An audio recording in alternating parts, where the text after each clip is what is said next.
Hello everyone, I'm Bruffy1322 and welcome to the Choking Hazard Podcast episode 94. This video is brought to you by the YouTube area of my website. Check out every single video series I've done categorized by game type alongside chronological playlists and extra info at bruffy.com/YouTube. Almost had all of us here. Nos was almost going to be in attendance, but as you can see, he is not. We do have RDT down there though. Hello. Josh over there. Oh. And then just above him is Hammer, because he's got the space now. Yeah, I know. Yeah. Can't stop me now. I'm weaseling my way in. And if you see the pre-show, he was massive on there as well before I had to resize him. It was a big, massive Hammer. Hashtag resized. So this is my last podcast before becoming a dad. So I'm in like full preparation mode. So I don't really have anything going on in my life apart from that. So most of the stories are going to be from you two having fun adventures. And the reason that Nos isn't here, he did leave a little message for us to update everybody on. Supposedly the closing manager of his Domino's got sick, so he had to go in early the next day, unfortunately. So that's why he's not here. But the big news for him is that he's going to be a partial owner of a Domino's in Mississippi in a few months. He's going to share the details when he can, but been working on the project since July. He's going in with some friends. And the sad thing about it is that he's going to be selling the Miatas, maybe the Accord, and probably buying a used ND. So this is serious for Nos. He's selling his cars. Literally becoming an adult as we speak. I know, right in front of our eyes. Yeah. That should mean free pizza for us, really, shouldn't it? Or if you're in the Mississippi area, maybe. Yeah. Don't believe me. Don't start a free pizza. You can get a Domino's sponsorship for the podcast. Yeah. What? Sponsored by a branch of Domino's. Yeah, it's a very specific branch in Mississippi. If you go there, excuse me. But yeah, I guess we'll hear that from him, and we'll hear all about it when he's next here. Shame we couldn't hear about it this time, but yeah, Domino's it's quickly becoming his life, I guess. Yeah. The main topic that I wanted to start with today is these various GTA mods that have come and suddenly gone in multiple ways. So first of all, there was that GTA Liberty Preservation Project, which was basically the Liberty City from GTA 4 in GTA 5. I never tried it, but it looked very good. It looked impressive. Does anybody know, did you have to own GTA 4 for that mod to work? Not sure. That's how most of these mods normally work, right? Yeah, because I'd imagine like that I assume, because for anyone who doesn't know, that was around for like a week or something before Rockstar took it down, or requested that they remove it. So no longer exists, although I suppose if you've downloaded it already, you still own it. But they had to take it down, and I don't know. I feel like maybe that was their mistake. If they were just distributing Liberty City with the mod, I think that's normally where these things fall down on, because you're not meant to, like, you have to use all the assets from the other game and own the other game to get them to work or whatever. Yeah. And the mod basically just takes those assets and does things with them. But I don't actually know whether you needed that or not. So I was hoping one of you guys did, but obviously not. I didn't for GTA Preservation. I do for the next one, though. Yeah, so that brings us on to the next one, which was the Vice City remaster, which I actually downloaded this one in advance because I knew what was gonna happen. But I haven't tried it, I haven't played it or anything like that. It just looked phenomenal. It looked exactly what I thought the definitive editions were going to be. Exactly. Yeah. Right. It's crazy. And it's what they should have been, really. Like the same art. The one thing that I hated about the definitive editions when I saw the first trailer for them was the art style. Like it didn't match the 3D games. They cartoonified it all up, and it just didn't seem like the same characters anymore, not the same people. And then when I saw this what's it called? Vice City Next Gen, it was called, wasn't it? Yeah. So basically, for anyone who hasn't seen it, they took Vice City and made it in GTA 4's engine, and it looks just like Vice City in terms of the way that the character models are, and it looks, but everything is just so much upscaled, and it just looks fantastic, and exactly what I thought it should have been from the start with the definitive editions. And supposedly the story goes with that one is that Rockstar contacted them to take it down as well, and they were planning to release it such that you had to own, I believe, GTA 4 and Vice City to be able to have the mod work. Or at least Vice City you had to own originally for the mod to work.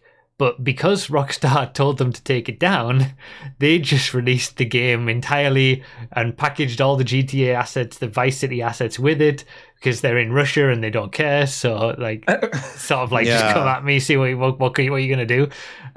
So it's out there, it exists, you can download it, and it's just everything. Like they did the opposite of what most people usually do and actually take it down. Yeah, I actually played this one a lot and looked at it when it came out. It was like they released the trailer for it on their YouTube channel. Then Rockstar nuked their entire YouTube channel. That's yes, I missed that bit. Yeah, I forgot about that. Yeah, they had like hours of videos of them streaming development and all this stuff for like, I don't know how long it was for, but a while. They had a lot of views, right? Like the channel was fairly reasonably sized anyway. Yeah. And they Rockstar totally just nuked it completely. Yeah, nuked the complete channel. That's what prompted them to release the. They were like, "Oh, screw you guys! We'll just release the whole thing." Yeah, originally it was supposed to be like you said. Like I think you needed GTA 4 and Vice City originally, and it would like combine them together. But yeah, then they just released the damn thing whole. But yeah, Rockstar wasn't a fan of that, and has now they thought they were fine being in Russia, but they've had like their Russian equivalent of Facebook. They had that page deleted for Take Two, or like the ESA or something. It was some branch of the game corpos that actually has reach in Russia still. And yeah, they've had loads of stuff taken down, like their Russian WhatsApp groups and stuff like that taken down. Yeah, the mod devs in the end had to quit and leave it because they are actually still getting harassed too much even in Russia. Right. Okay. So yeah, you can't escape the corporations. No. But yeah, that's what happened to me as well. I hadn't heard of this at all, and then I saw the trailer for it, and I was just like, "Excuse me, like this looks incredible." And yeah, I downloaded it and played it, and yeah, it is like it's not as advanced as you'd think it is. They literally just took all of the best available assets from Vice City. So like the vehicles are from the Xbox original version because they were better for some reason. Right. The models are like a mix of like the PS2, the PC, and the Xbox ones, I think. The worlds and all that stuff, and they've put it in the Rage engine, and they've used all animations like the Tommy uses Luis's animations from I noticed that when I saw some of the running animations and things like that. It looks very GTA 4. Like it is it's more GTA 4 with a Vice City skin than anything. Yeah. But the whole game is playable, albeit glitchily, like not the same. Yeah, I heard it was a little bit janky at times as well. Yeah, very. But yeah, you can get through the whole game. Yeah, hopefully you don't get taken down by Rockstar for this, but yeah. But yeah, I played through the whole story campaign. You can do 100%, but there's a glitch with Firefighter where if a vehicle gets, when you're doing firefighter, vehicles get set on fire and you need to put them out. If one that's moving gets set on fire, the fire stays where the vehicle got set on fire. Okay. And the vehicle moves away from it, so you have to like find it and stuff. But yeah, it's possible to 100%. They ported all the code. They manually wrote it all again. It's crazy. So Yeah, when I streamed it, people kept asking me like, "Oh, how long until Rockstar takes this mod down?" And I said, -3 days. It took 3 days ago. I still have it. Yeah. It was really cool. But yeah, exactly like I said, that's what Definitive Edition should have been. Take the old games, the same as they were, put them in Rage, like a modern Rockstar engine, and Bob's your uncle, you're done. Right? Yeah. It is crazy the fact that like these independent developers have done a better job than what Rockstar did. I mean, we say Rockstar, we know that it was like Grove Street Games or whatever they call themselves now, but still, like, you can't. That I agree. That is what I envisaged when I think they announced about the definitive editions before showing any kind of trailer or footage or anything, and I was like, okay, this could be good then, a modern take on the old classics. But yeah, that shame that the independent people can do a better job, and it's a shame that couldn't exist. There's a third mod as well that I was tracking for San Andreas called Stars and Stripes, which added like a whole America map into San Andreas. All right. So instead of it just being like California or whatever San Andreas is supposed to be, it made it like the whole of America. Right. So it had like Liberty City and Vice City on it, but then it has all the other ones like Carcer City and all the other ones that like in the other like the Manhunt games. Yeah. And all the ones that are just mentioned in passing. They were modding the whole map. I don't think it had any content on it yet, but they were still working on the map. They had a Patreon and you can get early access to it and stuff. But they've announced that they're just going to stop because they don't want to have to go through all the legal stuff. So they just gave up with that. It's I don't know.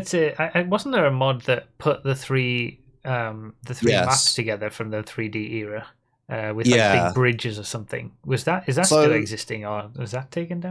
It got shut down, but I probably continues through other places. Yeah, I mean that's the thing. Once they're uploaded, you can still probably find them in places. I imagine. What I think is happening here is before definitive editions came out, there was like that whole wave of when they first started doing this and removing all the mods for GTA 3 VC and SA. They improved it. Yeah. Then they announced and like the reverse engineering thing, obviously. Like people were playing the games on Switch, and that's like, no, don't. We're about to sell you that. So they shut. I think we're gonna get a GTA 4 something for the 20th anniversary, right?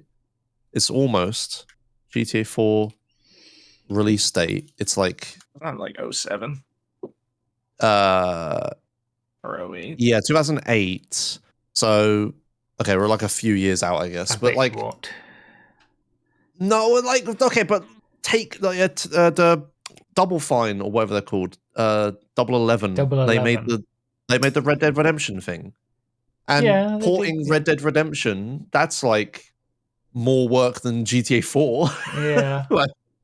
I think you're more likely to, in 2028, have a Liberty City map expansion to GTA 6 than you are to get GTA 4 remastered.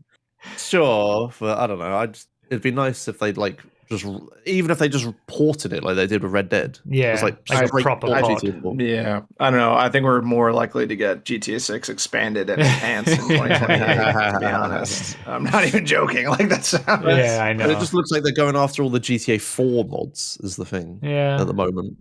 So but that was why I asked originally about whether you had to own them. It seems like that usually with mods and things like that, as long as there's something in there where as long as you own the game, it's fine. And then if they're distributing the game assets or whatever, then they'll take it down for most companies. But it seems like Rockstar are now going harder than that. Yeah, I mean that's the legally correct thing to do because you can do whatever you want as long as you don't distribute stuff. Yeah, but Rockstar don't care about that. Same with Nintendo, right? They just strong arm people into doing it. And you can't fight it. What if you now nobody try this? I'm just curious. It's just a hypothetical. Don't come after us. Hypothetical. If there was some person that wanted to create their own mod just for their own personal use, where they're recreating Liberty City and GTA 5 or whatever, and they don't put it on a website anywhere, they save it somewhere, and then they accidentally leak their login information or something on a separate account, and then people got it. What would be the legal repercussions for the person that allowed their personal files to be, I guess, hacked? This is probably invaded. similar. This is probably similar. Like if you own a game and you get your Steam account hacked, are you like distributing the game? Are you? Yeah, that's kind of weird. Yeah, I bet there's probably some legal precedent for that somewhere, or maybe there isn't, and it would have to be tested in court. Who knows? Yeah. I mean, the best way to do it is to just develop something and leak it to the internet and have nothing attached to it whatsoever. Like, this just appeared, and it's a new Vice City mod that came from nowhere. Yeah. But then, what are people's incentive to do that? I suppose. Yeah, that's the problem. A lot of these things have like a Patreon, right? And they show development and that lot. It's like the easy thing to say and the correct move is to just develop the mod in silence by yourself, and when it's finished, release it. Yeah, no money coming in from it, no enough. Profit, no but it's difficult to do that. They got GTA 3 running on the Dreamcast as well. That was a good thing. Yeah. Right, yes, that's right. Yeah, because GTA 3 was originally supposed to be on the Dreamcast. Yeah. In early development, but then they switched to PS2 because it was selling better and was more powerful, and I saw that the guy, the ex GTA developer on Twitter, Obe. He mentioned about it, and he was like, "Wow, this is amazing, good job," and then gave a bit of background on how we were originally going to do it on the Dreamcast. But yeah, it's impressive what people can do. I assume that didn't get anything. Or did they even distribute? Maybe they didn't even distribute it. They just showed it. I think it did get shut down, actually. Yeah. Oh, it did. Of course, it did. I might be wrong about that. Let me look it up. Sometimes it's not like most of these things. It's not even necessarily they can't say that they've got shut down, because it's like, we were contacted by Rockstar and we've decided to, shut down the program or whatever. So it's only the odd few that go against what Rockstar want, but really it's Rockstar choosing to shut it down, even if they.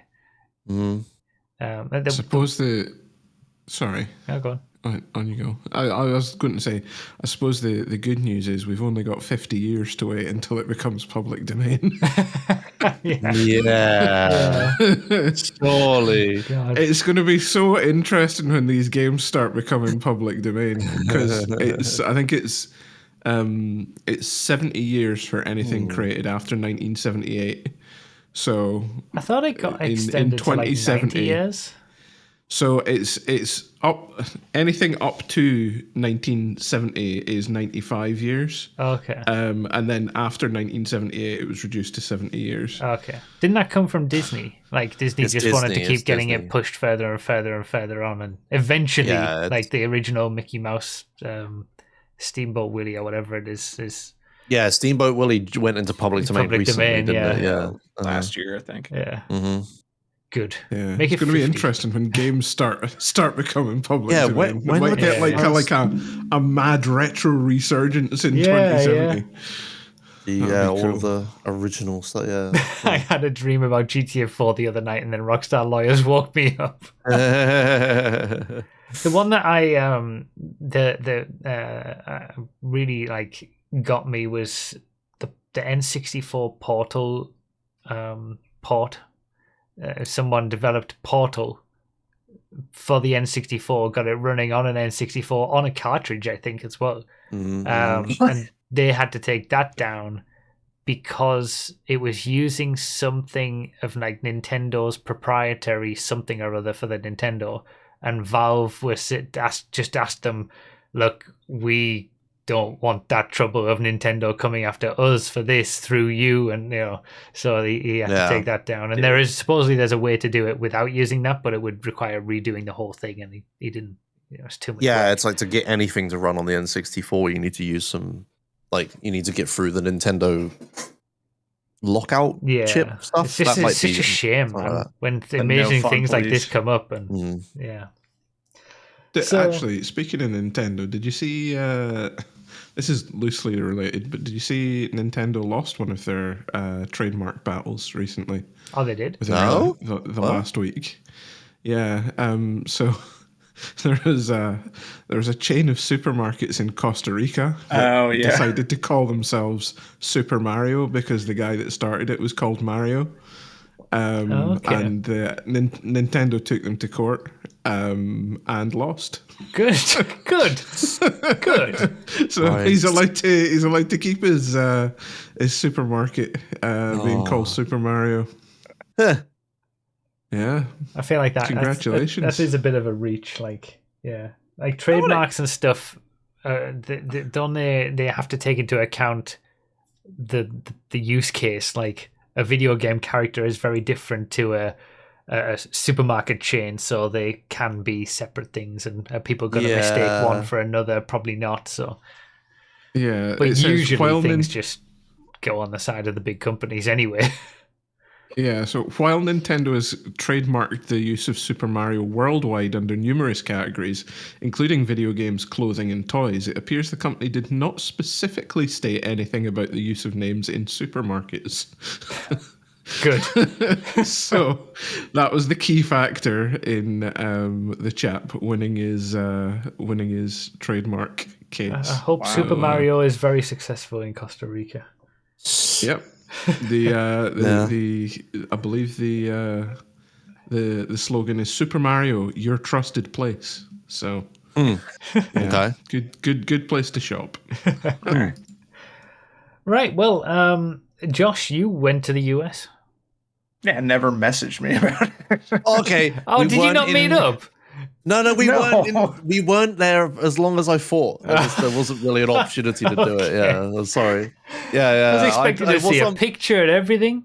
No, it was I know. I fill in another mark on the who's met each other from who on the podcast. It was one of those trips that's like I was going with a bunch of people, and like none of them could make their mind up on what we were doing when and stuff. So it was all kind of last minute. Yeah, I'm sorry.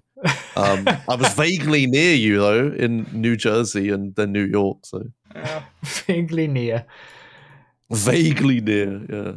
Yeah. No, we the most of the time we spent all the time in Pittsburgh, basically. I went to Games Done Quick, the big American speedrun marathon that you've surely heard of. Is that the? I know there's that, and ESA is the other one, the big ones. Which one's bigger? Oh, GDQ by like 100x. Okay, right. Oh wow. Yeah, like in like viewer count and donations and all that stuff. The actual events venue stuff wasn't that much bigger. But yeah, no, it was a cool time. America is absolutely insane. There are so many things. We had this thing where like, because I was going with a bunch of other Europeans and Brits and stuff. When we were over there, we were just experiencing all of this insane stuff. We're like, what the hell? And we're like telling every American, like, this is crazy how you do it like this.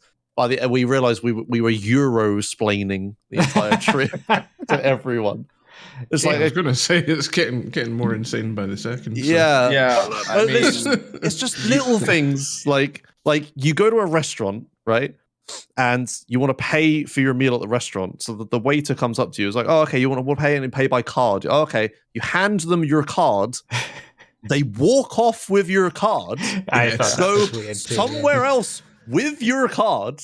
Come back with a piece of paper that says, I will charge you, like, this is how much I'm charging you, blah, blah, blah. You sign it, and then on there, you verbally tell them how much tip you want to give. No, you write the tip. You write the tip. You write the tip on there, okay.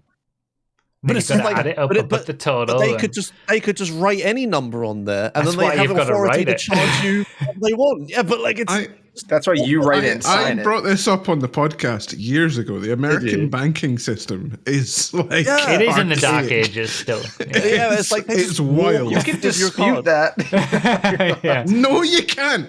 You still use checks. You still use checks. If you write $15 tip and sign it, and then they squeeze another zero and try to make it $150. You can dispute that. You signed it and say, I didn't sign that. You're allowed to dispute. Or you could just do it electronically and not have any reason to dispute it in the first place. What do you mean do it electronically? The main concern I have is that I physically hand someone my card and they just wander off with it. They could do whatever the hell they wanted with it. They could be gone. They could have been a random person off the street. Trusting society. Trusting society, Jesus. And and none of the waiters and stuff understood chip and pin at all, obviously. Oh my god! Our cards, if you have contactless, it's fine, it would work. But if you needed to put the card in, what they would do, they would swipe the card first, obviously, because America. And we're like, no, it doesn't work like that. What they would do is they'd take their terminal, they'd put the card in, and then take it out. And I'm just like, no, you got to put the card in, wait for it to say insert your PIN number, type the PIN number in, press OK, and then take it out. But by the end of the trip, because we were going to every American restaurant and stuff. I don't know where I don't know where you were going, because that's really obscure to me. That's weird to me that they had such trouble with that. Sure, we were in the middle of nowhere, like Pittsburgh, like little restaurant stuff, right? But Pennsylvania. Yeah, but we were but by the end of it, I was just like, I'm gonna give you my card, and I'm going to walk with you to the front, because you're gonna come back in 5 seconds and tell me my card doesn't work after you put it in and out 5 times. It was happening to all of us. But I could sit here and Euro-splain about American craziness like that. Was it your first time in the US? Yeah, my first time. Okay. Yeah. I'd been to Canada before. Yeah. So Toronto was kind of similar, but not as insane. You're getting in before you can't get out. Yeah, exactly. Yeah. You drove from New Jersey, from Newark, or from New York, I don't know where you were, to Pittsburgh. Yep. And then back. So you just cut through the majority of our current president country. How many flags and signs did you see? Oh my god! A giant "Make America Great Again" stuff, and all. Oh, it was awful. So many Christian signs as well. Oh, of course. Like the anti-abortion Jesus would have cared about this child sign and stuff. It was nuts. It's insane. It's insane. The rural parts were pretty yikes. Yeah, it was great. Wow. Yeah, the road trip was really fun. We had 2 cars. I was in a big traditional American petrol car thing, like the massive cars, and the other guys were in a little electric car. But we were going through snowy mountains and stuff, so the electric car was struggling. We got there 4 hours before they did. So interesting. I got pretty lucky with that. Did you fuel up in New Jersey at all? Yeah, but the person driving is from New Jersey, New York area. So they knew. Yeah, you're not allowed to pump your own gas here. Yeah, that's right. Yeah. Really? They all knew that. Yeah. I'm sure we've talked about this before as well. Broseph, who was driving us, she when we first went, I know she was joking, but when we first went to another petrol place outside of there, she was like, "Oh, I've got to pump my own gas." And me and the other guy are just like, "What the hell are you talking about? Of course you do. What do you mean?" Yeah, you're not allowed to do it. It's the last state, actually. Oregon was the other one. Okay. But they signed something. It's it's law. That you need someone else to pump your gas. Why is that? Is that just because you could literally set everything on fire? Yeah, obviously. It's like a 1948 law that never changed. I wish we could pump our own gas, because sometimes they take forever, and I just want to jump out and do it myself. But what if you go there? Public can't be held in charge of flammable liquid. What if you go there? Can you imagine the disasters that could happen? But a high school student can. Listen, if the drivers in California are allowed to pump their own gas, then I think everybody should be, honestly. Yeah. Yeah, but it was just so much stuff. I can't recall all of it now. The showers. Oh my god, that's it. The showers.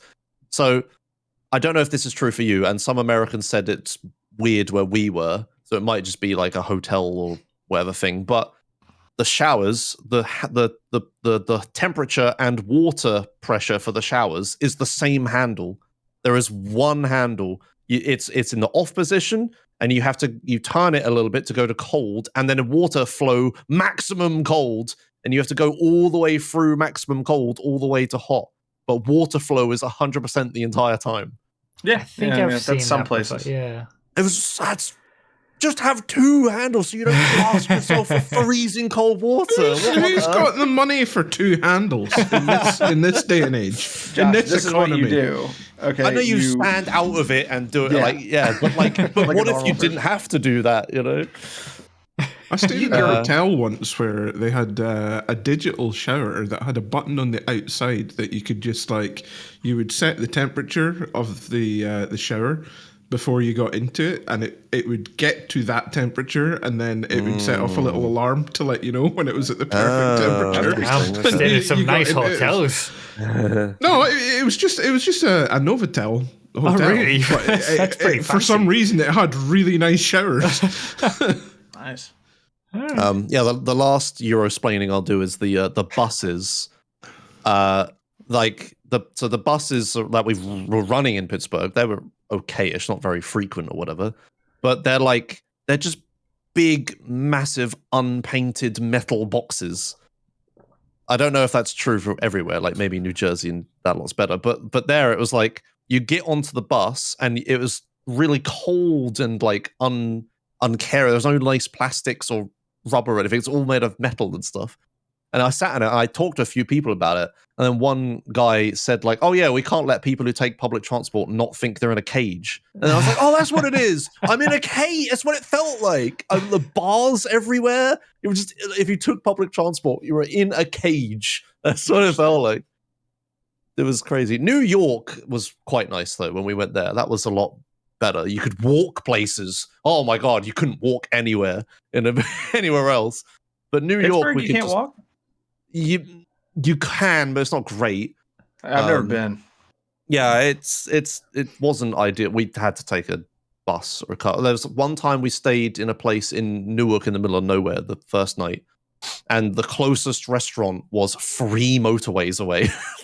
The American was like, oh yeah, it's nearby, and we were like, oh okay, and we all start walking. It's like, where are you going? We'll take the car. Hop in the car. Yeah, and go 3 motorways or highways across to the next nearest place. It's huge. You have to stay in Newark. I don't know. Okay, but we didn't have a choice.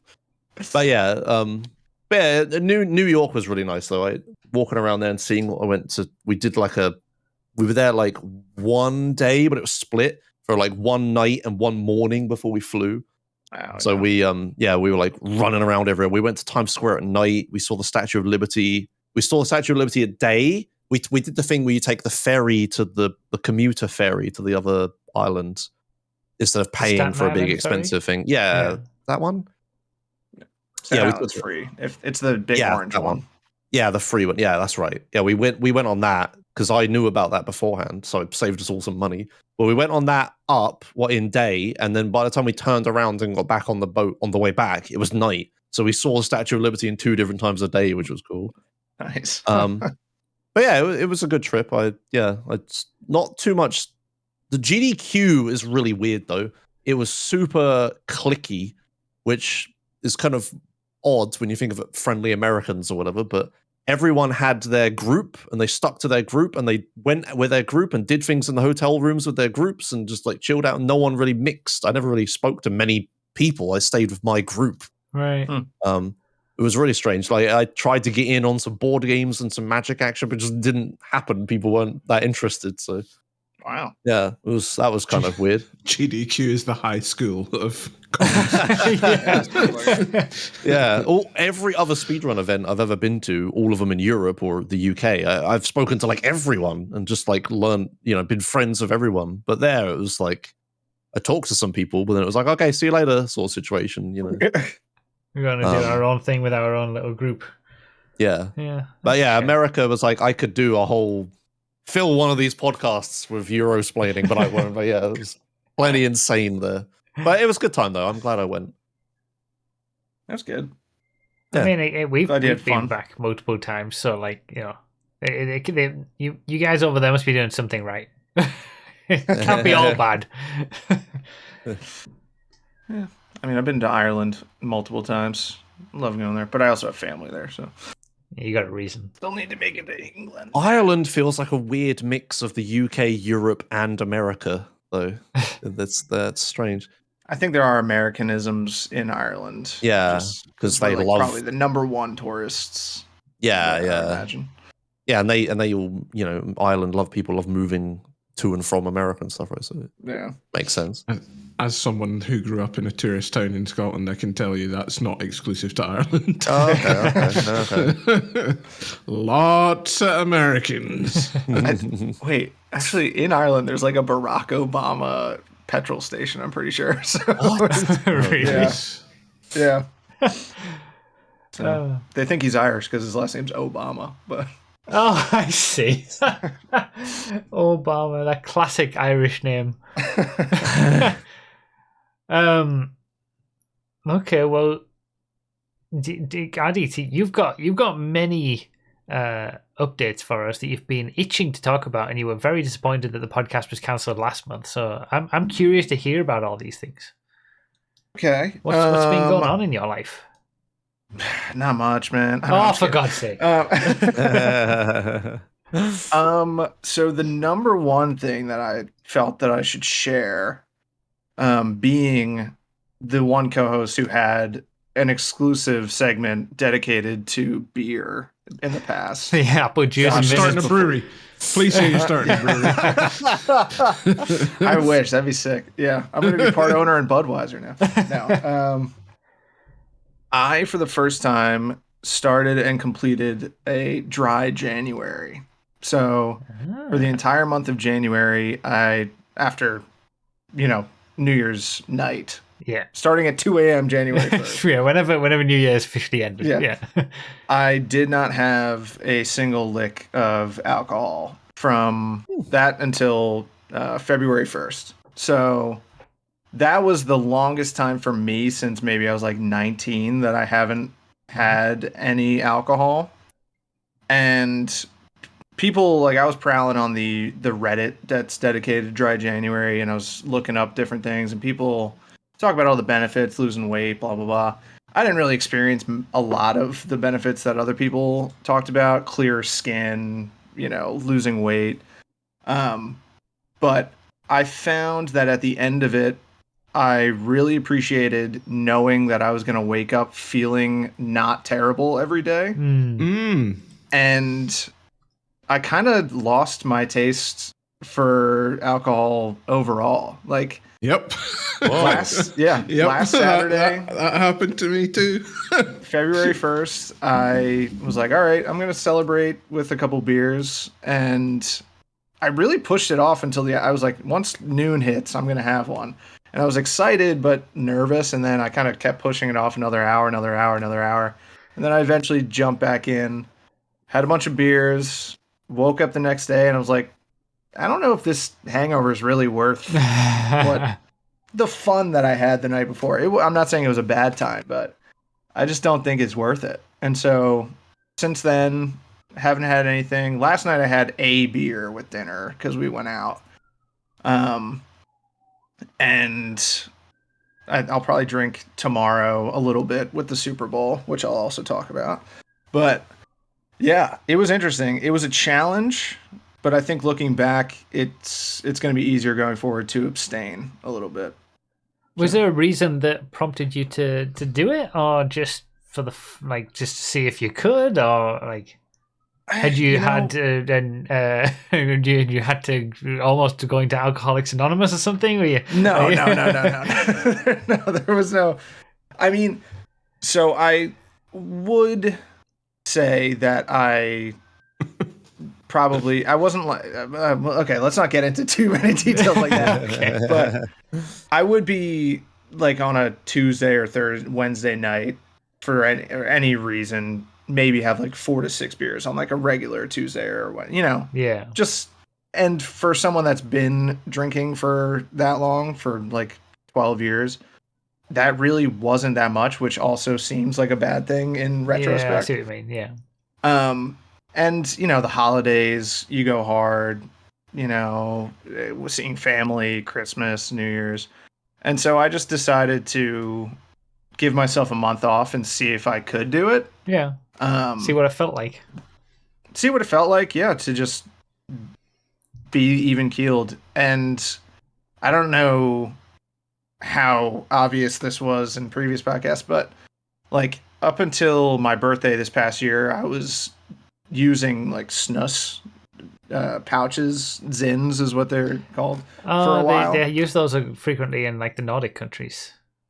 Snooze. So it's like a nicotine salts. Yeah. I was using those for like a year and a half, and I decided for my 30th year I would quit those. So I haven't done those since I turned 30 back in October either. So I've just kind of been slowly removing things from that aren't exactly beneficial to me out of my life. So the podcast next. Yeah, this is my resignation.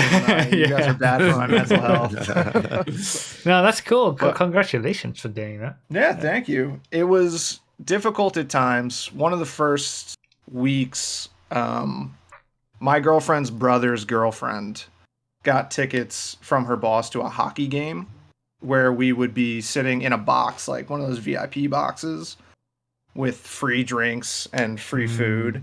And so I was like, her brother was drinking his beers and I was drinking seltzers. And I realized after that game that I didn't need that to have a good time. Yeah. Watching my favorite American football team play in the playoffs without drinking has been interesting. I've been able to experience all of the emotions just sober, which is interesting, and deal with it clear-headed in a way. Yeah. And it made me realize that I don't need to drink beers to enjoy sporting events. Yeah. And then the last sporting event I went to was a bare knuckle boxing event, which is on here, which is like the perfect opportunity to just get sloshed and watch people punch each other in the head. Which I didn't. I just had 2 non-alcoholic beers and enjoyed watching it, and I was able to drive home, and it was still fun. So yeah, I think going forward, I'm probably going to cut out a lot of my bad habits going forward and save it for specific events like weddings or trips or something like that. Or but Super Bowl. I think it's going to be a rare occurrence going forward. Yeah, that's good. Yeah, I was going to say with the social aspect, if you look at there's so many really good non-alcoholic drinks, like non-alcoholic beers and stuff coming out now because so many people are like getting off alcohol. I was surprised. I tried a bunch of them. Good. Yeah. The Heineken was good for just like a basic beer, the Heineken Zero that you see sponsors like F1. That was fine for just, you want the taste of a beer, here you go. That was fine, but it was fun. Interesting. Cool. Yeah, that's really good. I mean, I drank heavily at university, but that kind of, like the things that you were talking about there, kind of, I was going through that during my university years too. Like this, and specifically, I had some really, really, really, like my hangovers they were really bad in the head, obviously, but they were also in the stomach, and I would just feel sick for the entire next day, as if I was going to puke. I never would, but it would wipe me out for an entire day, the day after. And I was at that exact same point, like, this isn't worth it. But, being at uni, you're 18, 19, 20, it took me a bit to be comfortable with, I don't really need to drink. I don't want to drink. And I went on my half brother's stag do last year, the year before, actually, 2023, and I didn't drink at all. I drove home. Really? And it was it was a choice I made, and it was fine. I had fun. Everybody had fun. There was no problems. Like, I think you can build it up more when you feel like, oh, you have to drink because everybody else is drinking, and it's a way to have fun and all that. But it isn't. Yeah. Unfortunately, I am going back to Jackson Hole for my third. Back to Jackson Hole. Did you hear that? For my third time to go snowboarding the first week of March. And the après-ski culture is pretty, after you're done for the day, right, doing your runs, you head to the bar and have a couple beers. But I think I'll be able to handle that too. Just stick to 3 or 4 and call it a night. Be good for the next day. Yeah, I mean, I don't even like beer anymore. Every time I drink it, I actually dislike it. Well, I like actual, like, proper beer, like stouts and things.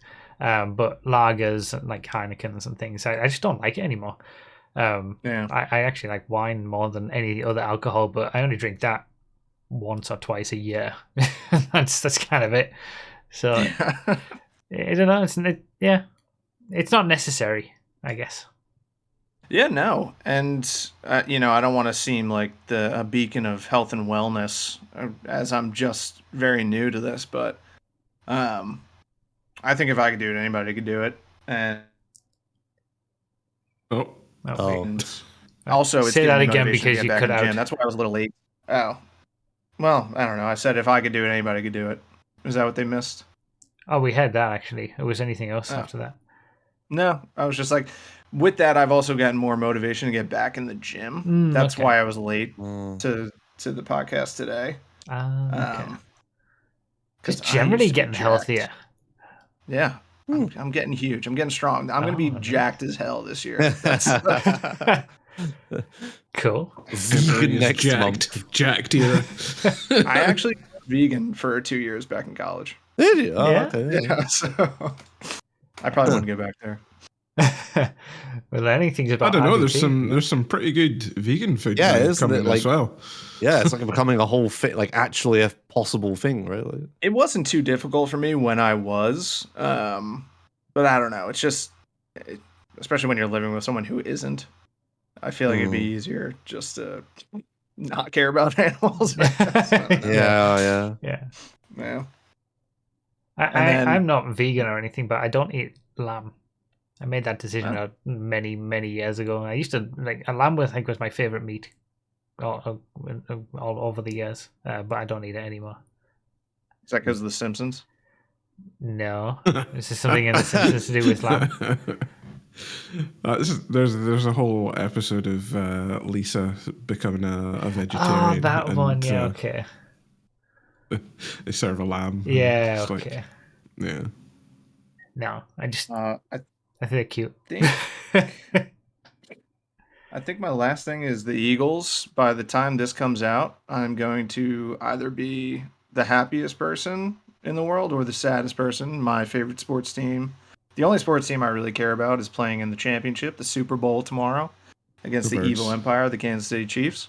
So, is it the Chiefs that have won it recent, 2 times? 2 years in a row. 2 years in a row, so they're going for 3 in a row. And didn't they beat the Eagles one of those times? The first one, the first one. Oh, okay. So it's either going to be reliving history or breaking the streak. Yeah, it's either redemption or history for the Chiefs because no other team has gone 3 in a row. Okay. Yeah. Gonna be drinking for that one? A little bit, probably. Yeah. It depends on how nerve-wracking it is as time goes on. Yeah, exactly. They win or lose. What do you think of your chances? I think they're pretty good. We have Saquon Barkley. And if anybody is upset by my use of we, you can S my D. That's very popular in the UK when people are talking about soccer, football. So yeah, they're anytime. Well, not anytime, but some people will be like, when do you suit up? What's your number on the team? I'm like, shut up. Zexy's like that. She thinks it's all stupid. Yeah. But we got Saquon Barkley this year. He ran for 2,000 yards, which probably means nothing to you guys, but he's only the 9th player to ever do that. I was gonna say, how long's a fucking yard? 3 feet. It's close to a meter. It's almost a meter. Okay. A little less than a meter. Got you. Yeah, and I don't know. I just think all around our team is better, but the Chiefs are the Chiefs, and they are hard to beat. So I think it's going to be a close game. But obviously, I'm going to say the Eagles win. And then I'm going to seem like a fool if they don't on Tuesday or whenever this comes out. Yeah, it'll be Monday, actually. So it'll be literally just after the yeah. I'm not putting money down. I can't. No? I'm betting with my heart. All right. Well, good to hear some updates from you, Andy T, and some good updates as well. Yeah. Happy. Yeah. That's cool. You're becoming. I feel like every update from RDT is a good update recently. Yeah. You have anything bad happening? Come on, give us something. No, No. Yeah. I like to keep those to myself. Yeah. So you're not in a new location, Josh? No, the camera's different. This is a different camera. Were you in this place for the Christmas episode last time? Yeah. Okay, I'm obviously just. I don't remember anything anymore, so I thought I wrote it down thinking, wait, are you in a different location? But all right, no. You are in a different location from like a couple of podcasts ago, but not the last one, right? What? A couple. Like you've definitely moved recently. No. I've moved like in November. Yeah, that's what I mean. That would have been a couple of podcasts ago. Yeah, and then you told the story on the one that I wasn't here. That's right. That's you weren't why. Here. Probably. Yeah, that's what happened. Okay. Yeah. Okay, fine. Just trying to justify your deteriorating mental state. Yes, very much. Yeah, it's okay, Grandpa. It's all to be fair to him, I am downhill. always moving. It seems. I know. Yeah, you're always in a different place, but it's all downhill now, isn't it? 35. I've got a baby on the way. I'm not gonna have anything left for myself or my own mental well-being or physical health. It would just be all baby and deteriorating age and brain function. So this is it. Yeah, and now you're gonna have lack of sleep. So. And then lack of sleep to go along with it. Oh, stupid dogs outside. The follow up on last episode. There's lawsuits everywhere, seemingly against Honey. Oh yeah. Class action lawsuits from multiple different, or at least that's what they're aiming for them to be. You don't really supposedly you don't file a class action lawsuit. It becomes one when multiple people join onto it or whatever. But I think it's coming from multiple different angles, multiple different like YouTube personalities and things like that, all suing Honey. So that'll be interesting to monitor over time. I won't get anything from it because I'm not in the US, but I feel like. Meanwhile, PayPal are going, oh no, our infinite pile of cash is slowly getting chipped away. Yeah. Oh no. Just the cost of doing business, and they'll just do a little settlement that will be minimally a minimal amount in comparison to how much they've made from it, and then that'll just be all hidden away and forgotten about. It's usually how these things go. But yeah, I wanted to follow up anyway from last episode. Gaming news. Random races are in GTA now. Vanilla GTA. It's not just PC 5M, and you've been doing some, RDT. I've been doing a decent number of them. Yeah. I think every week or so, us boys on Xbox get a couple people to do some playlists. Yeah. And I can't believe how much fun you guys have been having. I know, right? It's so frustrating and so fun and just quirky and interesting. It's I think if that had been in GTA from the start, it would have been fun. That would have taken off. Like, just a really cool mode. And did that come from the minds of the PC community, or? Well, I mean, there were I think that wasn't there random style races on like whatever the multiplayer mod thing was for GTA San Andreas. Yes. We didn't invent it either. I don't know where we took it from, but yeah, in my MTA server, the random races, when we first added them like a million years ago, they were like so popular. It was like you couldn't play anything else, right? Because it's like at the end of every race you vote for the next map, and it was just we had to add a limit on how many times you can vote play again because people were just doing random races forever. No, I think this is a fairly common thing in modded racing games, I guess. The idea of like changing car at every X amount of time isn't super crazy. But yeah, it is crazy to me how Rockstar, I didn't know it was added into the base game. Yeah. I mean, the story of how it was created for 5M back in like whenever it was 2018 for Project Homecoming was that they were setting up a race that had a select number of cars that would change throughout the course of the race. that you would end up with the same ones by the end. That's a different kind of mode that we do.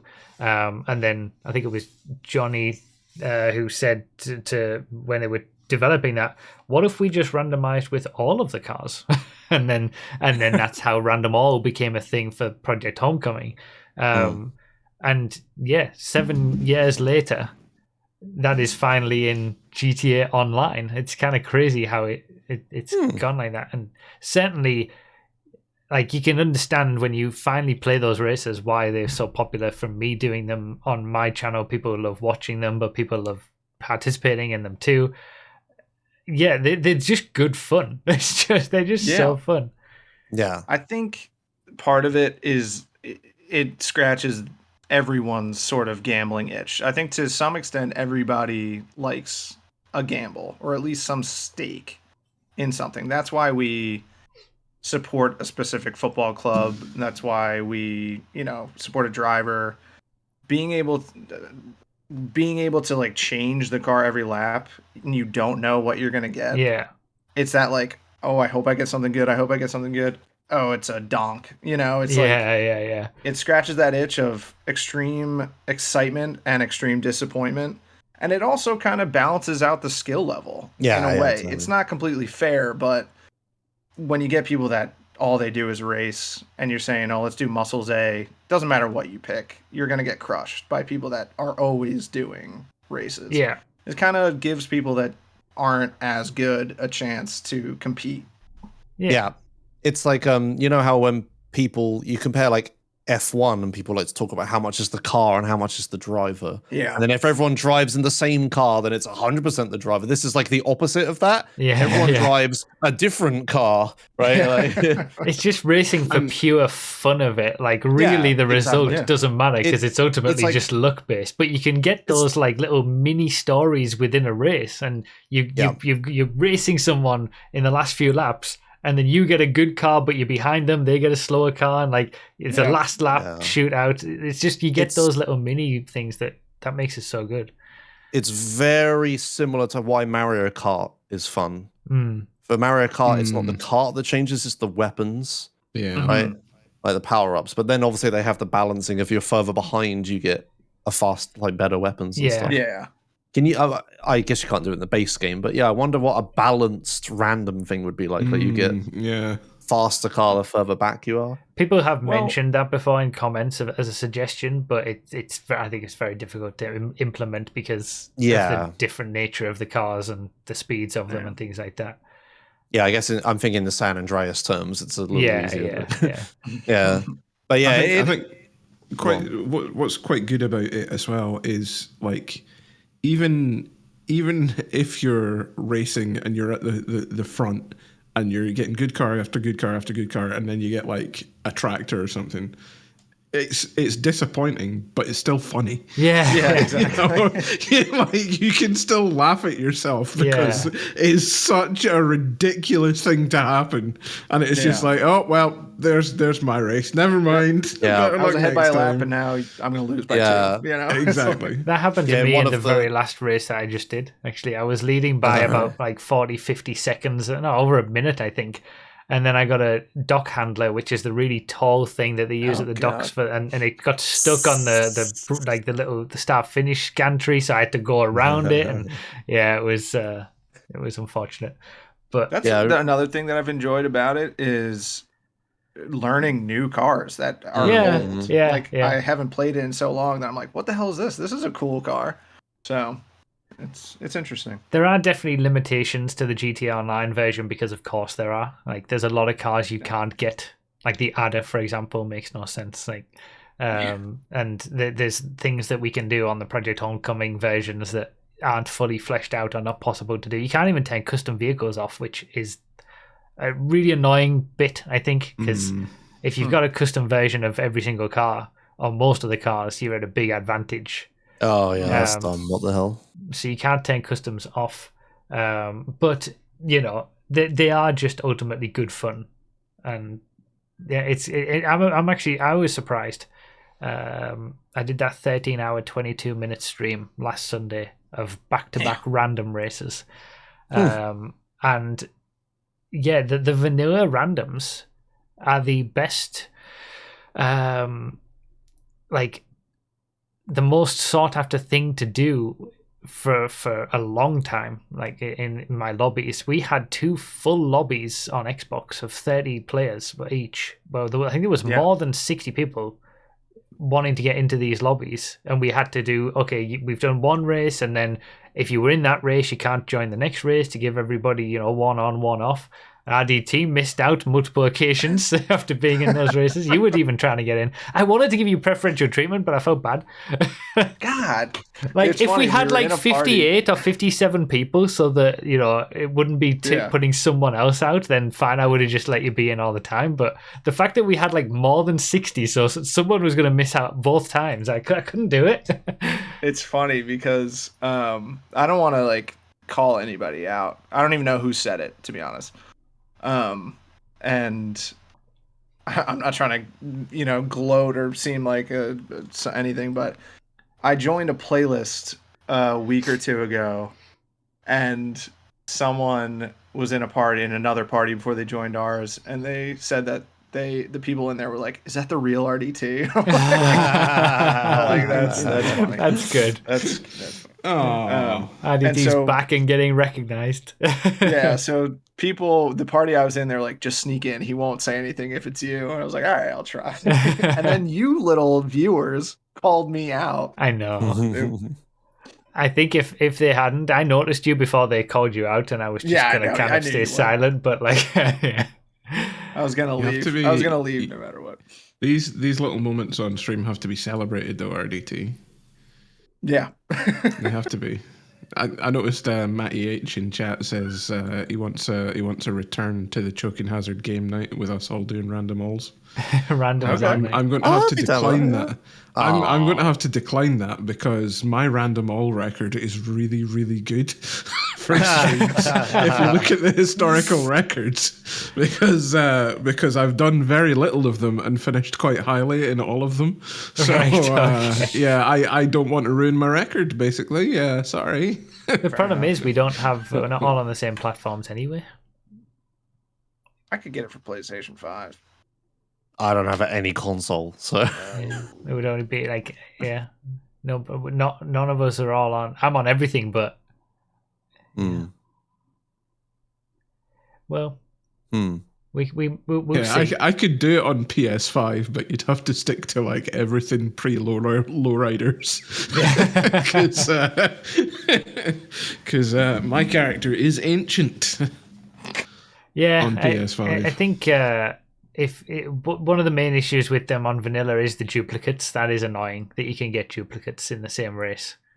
But it's mainly nice if they tweaked it. It's that the many cars that you can't get, and then not being able to turn customs off, I think is the main problem. If they would fix those, then it'd be even better. But yeah, like you say, if they'd had these random races, can you imagine they had these races? I don't know, even 2018. Or 2020, 2021, when Tuners came out, the game was still really popular with like Tuners was my biggest DLC showcase stream, and that was 2021. If they had them throughout then, I think they would have had like, I don't know, I think that the races in general have been quite a thing to keep people back, but they're so easy to lose interest because nothing really changes, whereas random races, everything changes all the time just by the nature of it. So it's good that they're here, but shame that they weren't here much earlier. Surely release a GTA 6 feature, right? Maybe in 2038. Checked to see what the reception of the random racing's like outside of the GTA racing community. Has it been? I don't know if it's been well received, or if they just don't know about it. But my guess is it'll be like sort of adversary modes. People just won't know about it. It's just.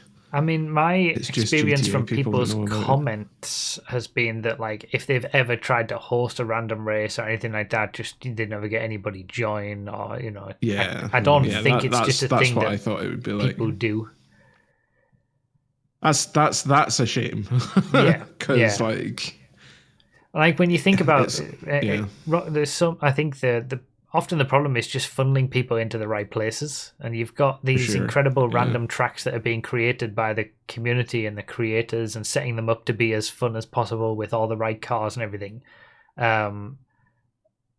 But it's impossible for just the general GTA populace to ever experience those tracks. Rockstar never push them out. If they do with the community jobs thing, it's always, well, it's never the good random races or anything. That's the main problem of getting people to see these things. Yeah, and that's my fear of, like Josh saying, oh, it's going to be a day one GTA 6 feature. It's like, it's not going to be that if it's just us that like it. You know? It has to appeal to everyone, or it won't get the dev commitment at all. Yeah, people, like you said, people would love it though. They just don't know that it's a thing. Yeah, I think so. Yeah. And that's probably why my streams of them have been so popular with so many people trying to get in, because maybe they're the only races or very few times where people can actually get full lobby races of them, because for sure all the rest of the time it's empty. But yeah, good that they're there, and good to see you back on GTA, RDT. Yeah, it's good to be back. The other bit of gaming news, talking of continuing our streak of mods being taken down, the 60 FPS mod for Bloodborne was recently taken down from Sony.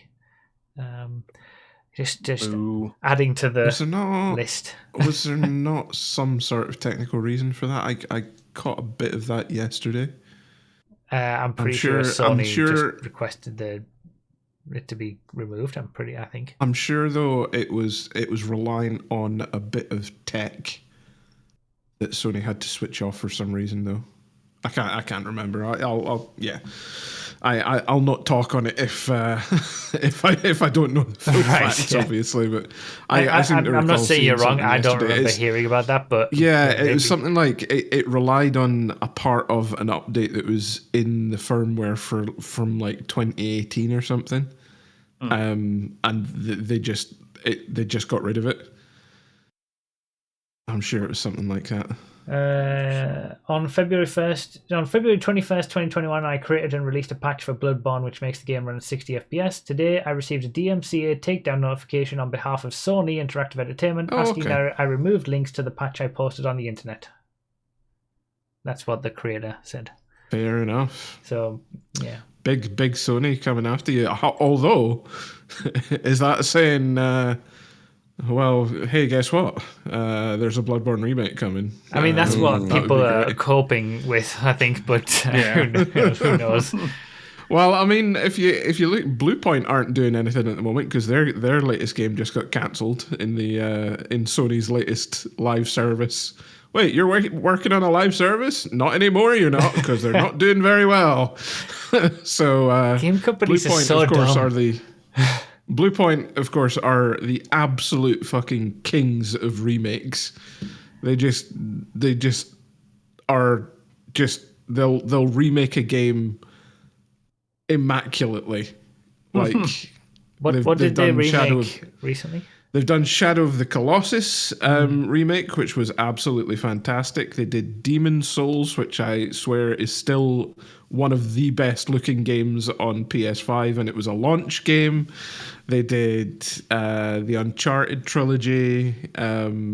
They've got a very interesting approach to remaking games as well. They literally just their engine is so good that they just get the old code, stick it in their engine, and just go and make ever so slight tweaks to make sure that everything's working properly, and then just retexture everything. So like maybe they will. They make the most authentic, but like graphically as well, they're just immaculate games. Right. Beautiful. Yeah, it's a pity we haven't got much on new games. Yeah, it's all remakes lately, isn't it? Yeah. Yeah, it's Bloodborne too. I found it very surprising that Sony said that Bluepoint. Well, Sony didn't say it, but it was leaked that Bluepoint was working on a God of War live service, because all the rumors before that, like the head of the studio was saying, like, we want to do our own IPs now. We don't want to do remakes, and we don't. So it looks like Sony were like, nah, You're doing God of War, bro. And they were like, oh. So, Sony. What else was it with Sony? I haven't actually been on, but PSN is down. Okay, I didn't know that. People were mentioning that this morning. So, Still? Sony got rid of PSN as well as the 60 FPS Bloodborne patch. It's retaliation for taking Bloodborne 60 FPS down. But there was something else that Sony got rid of, or did. I had it in my head to mention just as we were talking about this, and it's gone now. Again, this deteriorating brain situation. What was it? Yeah, I don't know if you remember, but we have a document to store all of these. I should have wrote it down. I thought, I'll remember that, but I can't remember what I thought about 1 minute ago. There was something Sony did recently, and I don't know what it was. But I was going to mention it in relation to all of this, but it's gone now. All right, fine. Sony news, Sony PlayStation news. Let me see if that gives me anything. PlayStation news. Like an old man trying to use the Google. I know. Oh, it's all about the PSN network outage. Has it been down for? It's been down for nearly a day. Yeah. Huh. I was scrolling TikTok last night, and I came across someone live streaming Call of Duty, and he was going crazy, and everyone was like, dude, PSN is down, you're playing bots. Oh, that's good. Bless. Yeah. Oh yeah, I remember the old 2011 one. Yeah. What a shame. I thought he was doing great. Yeah. Was that like a retaliatory type thing, right? Like big DDoSing at Christmas or something? Or was that later? That was another one. No, the PSN hack was like data and stuff got leaked, right? And they also took the PSN down at the same time. Okay.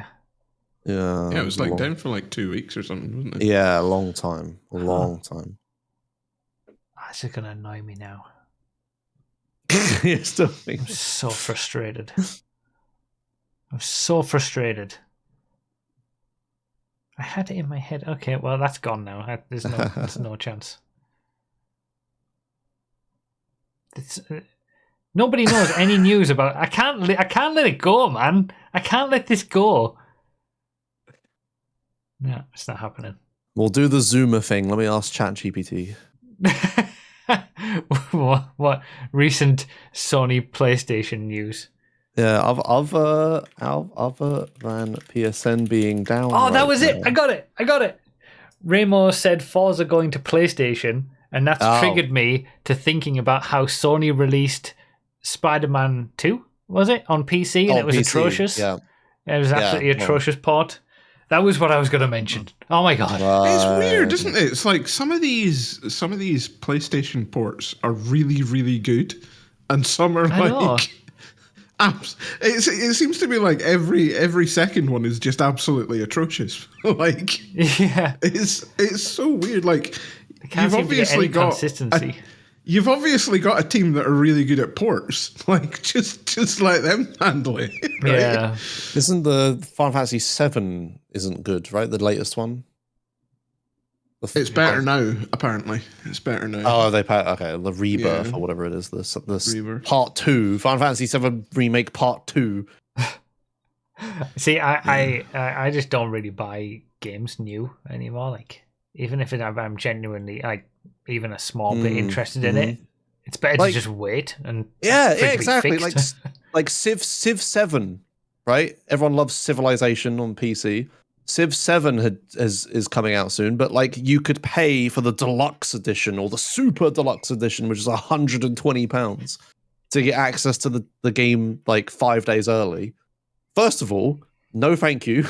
Waiting longer is better. I'll not pay more. But everyone who's got into it, the game is like everyone's complaining the game's unfinished. Yeah. I'm like, guys, you're paying them to play early. Yeah. Like, what did you think was going to happen? I did that for the first time with Star Wars Outlaws just recently. Right.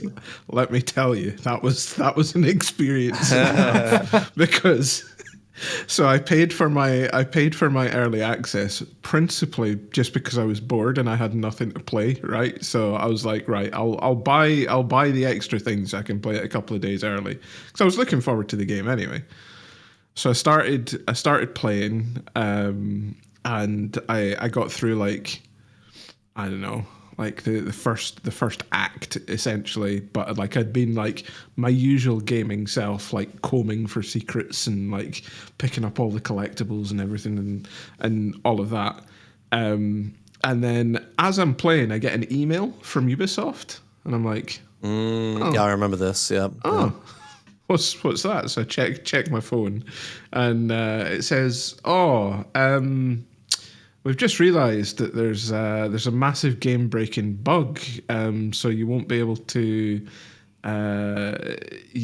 After this point, you won't be able to save the game. Yeah, but we've got a patch incoming. The patch is going live in the next hour or so.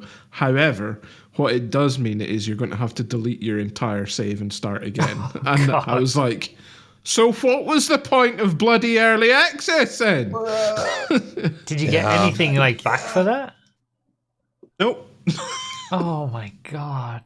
Yeah, I remember when this happened. And what's even more funny is the game was so poorly received, right? I'd completed the game, right? And I thought, yeah, it was all right. There was a few really dodgy stealth bits in it, right?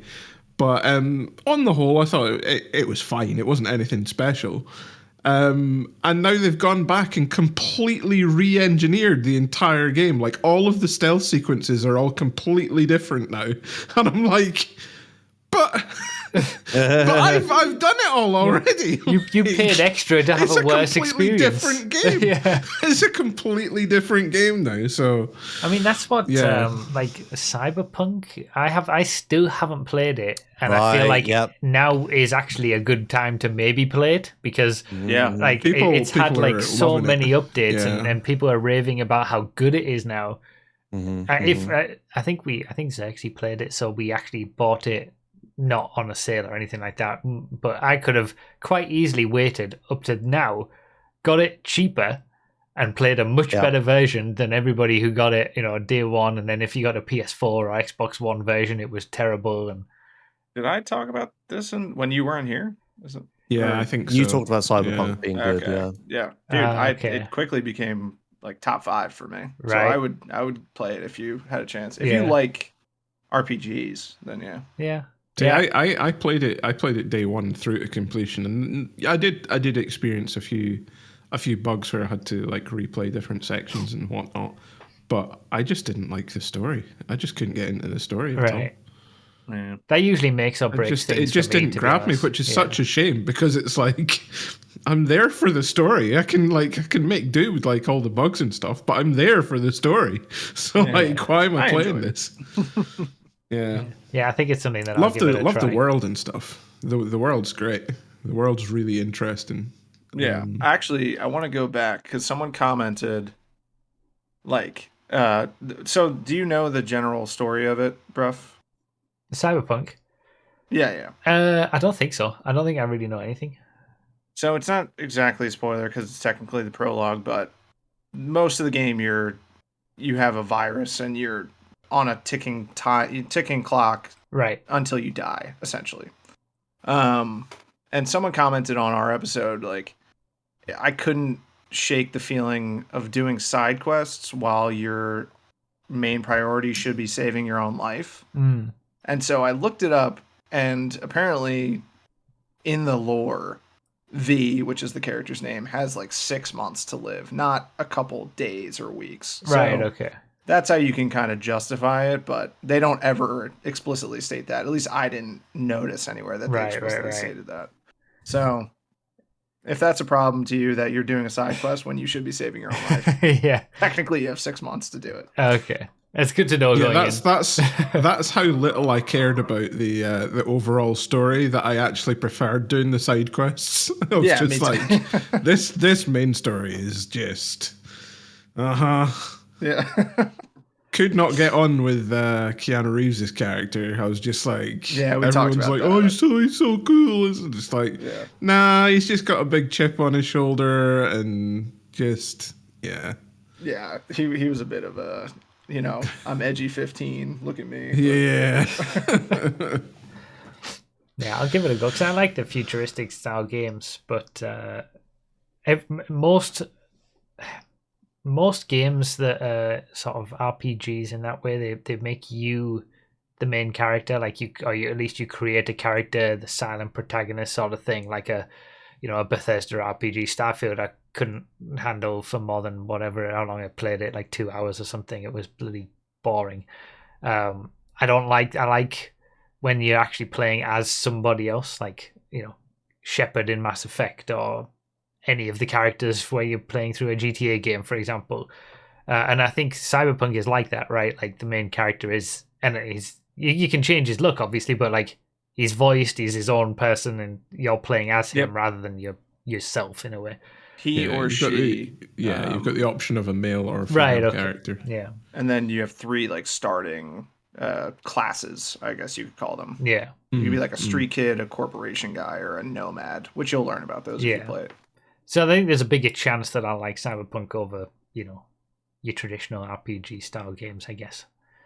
Nice. But yeah, I guess we should move on to Racing Corner. The first thing to talk about is that we're doing a charity race tomorrow, which is yesterday if you're watching this on YouTube. I guess I should put the charity link in the description of this. I don't know whether there'll be a video about it after the fact, like a iRacing event video or whatever. But yeah, if anybody wants to donate to Make-A-Wish, which is we're doing an 8-hour race on iRacing at Road Atlanta with LMP3 cars, GT4 cars, and Mazda MX-5s. So what a class! What a class selection! It is going to be carnage and chaos, and throughout the stream and throughout the race, there's various incentives to donate, and if people donate certain amounts, the things will happen. You can choose a driver to sort of have to. In fact, I've been told that I already have a penalty where I'm going to have to turn it around and drive backwards down the entire back straight and then flip it back around again. You have to do that lap 1. Come on, I have that penalty already. It's just waiting for me for the first time I get in the car. Is it a rolling start as soon as you get over the line? Just cause absolute chaos. Josh is going to be starting the race, so I'll just wait until my stint at least. But we've got all sorts of different things. There's things that Make-A-Wish themselves have set up that are just universal that people have to do. There's ones that we've put on for our own team. Like the big one is if someone donates $100, we just smash the car up. We just drive full speed at the end of the back straight into the tires because we've decided we don't like our car anymore. So there's going to be all sorts of things like that, and the extra bit of fun onto it was Flambe, Dinmite, and Benny with their Globe Oil 6-man team. They've decided to enter as well. So they bought cheap iRacing, like cheap rigs with steering wheels and pedals and everything, just so they could enter this event in the MX-5 wearing the GT4s. And they're also raising money as well. So yeah, nice. It's going to be a fun event, I think. A fun 8 hours. But it's going to be messy. It's not going to be like a proper iRacing race. Mm-hmm. But it's all for charity. It's all raising money for charity. So yeah, it should be good fun. Nice. But the other thing is, Josh, you're doing a motorsport. I am doing a motorsport. Yeah. I have completed the first round of a motorsport. Yes. I wanna hear about this. Yeah. Okay. I'll give you. Here's this. I just took a random GoPro clip and uploaded it to YouTube, so you can. I am so jealous, by the way, that you are allowed to use GoPros. Yeah. Okay. So I did ask about that. I saw you tweet about that you're allowed to use GoPros. Yeah. Are there conditions? No. No? So I to go back a bit, I signed up for a go-karting league at my local go-karting track in Bournemouth. a championship even, because they have a winter championship that's shorter and a summer championship. And I was like, okay, you know, I can afford to do this right now. Yeah, sorry, the GoPro footage is terrible. And nice steering wheel, bro. Yeah, you mostly see the steering wheel. I'll fix that for next time. This is the first time I've ever recorded something. Yeah, you need it on a helmet, I think. Yeah. It needs to be on the head. Yeah, it's fine. Which you're not allowed to have in pretty much every other karting track. So that's lucky. Yeah, so I signed up for this local go-karting championship thing. And yeah, I went over there and I decided I was going to go there and just do some time sessions by myself to like learn the track and the karts and stuff, and ask a bunch of questions. So I went there one time and I learned all the stuff, rented the thing, you know, tried a kart. There was a 7-year-old or something being like taught. They have a big cadet thing there where they have like a bunch of kids and they teach them how to race and stuff. He was having like a one-on-one. He was having a one-on-one session before I got there. So then I looked at his times. So I was like, right, I'm gonna fucking beat this kid. So I was learning how to drive the kart and stuff on the track and whatnot. And by the end of my second session, it started raining. So I couldn't actually beat the kid in the end. But I learned to driving go-karts in the rain is so much fun. You're like just sliding everywhere. It was amazing. But yeah, I signed up for the championship. I went this Wednesday, like a few days ago, for my first race. Oh, sorry. No, while I was there. Sorry, right, that was the point. While I was there, I asked them, I was like, oh, are cameras allowed? Or am I going to have to get an in-helmet camera thing? And he was just like, no, I'll just stick it. He was like, no, the best place for it is on top of your helmet. He was like telling me the best camera angles I could use. And all of the ones, like, wasn't health and safety restrictions. Here's the best camera angle you can get. Yeah, everyone. So yeah, I went on Wednesday. I signed up. I was originally signed up for the lights. But because I watched your videos, Bruffy, and you said the lights were less aggressive than the heavies. The heavies were all bouncing around and stuff. Yeah, but I mean, you usually want to be in the class that is your weight. Yeah, sure. Like, because if you're one of the heaviest in lights, you're gonna have a bad time. Yeah. But heavies tended to be utilizing their weight more than what the lights do. Right, okay. It was a bit different for me. When I got there, all the lights were all like teenagers. Okay. And all of the heavies were like, 30 or 40-year-olds just having a good time. Yeah. Having a laugh. So I was originally in the lights. What's the weight, the categories? Like, the lights were 73 kilograms. Ah, okay, that's why. And the heavies were 95. What do you do if you're between 73 and 95? Heavies, I guess, right? And you have lead or whatever. Oh, do you? So they weigh the cart so they're sorry. No, this is you with like you can use weights to go up to the minimum. Right. Limit. Okay. Yeah. We don't even get that for luxury. If someone's 50 kilos and I'm 79 because 80 is the cutoff, if they're 50 kilos, they're getting that 29 kilo advantage. That's the opposite of how this should work. I know. That's why as soon as I went to the heavies, because I was 79, 78 every time, and then I went to the heavies and I won. Yeah, no, that's not how this worked. Here it was like if you're 73, if you're over, you have to be 73 kilograms at minimum. Yeah. That's how it should work. That's how it works when you do it properly. Yeah. Yeah, what the hell? What the hell is your place doing?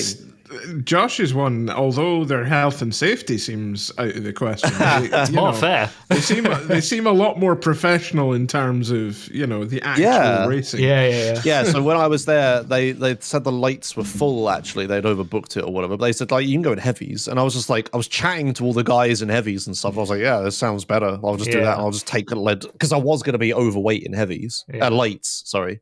But and that was actually a problem we had with the lights, like 2 years ago or something, when I first went back. Like you say, a lot of the lights were younger teenagers and whatnot, and they actually created a separate championship for 14 to 16-year-olds because there was one season where they were all just put in with, us at 30 or whatever, but we were just under 80 kilos, and it was a mess because they had no experience, and they were fast because they weighed nothing. So it was just messy every single time. But you seem to. I think you chose correctly going for the heavies. There was one guy. Yeah, it was heavies and lights on the night. So the lights would do their quali or practice or race, and then the heavies would do the quali or practice or race, and we would take turns on the track. There was one guy who did both. He signed up for both. Right. And he did light and heavy. He won the lights, but in heavies he was only like 5th or something. Right.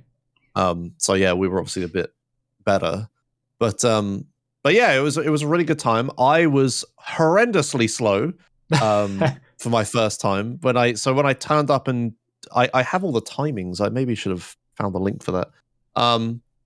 But yeah, when I first turned up, I was doing like 42s. This is obviously doesn't mean anything to anyone who hasn't driven the track, but everyone else is doing like 40s or 39s.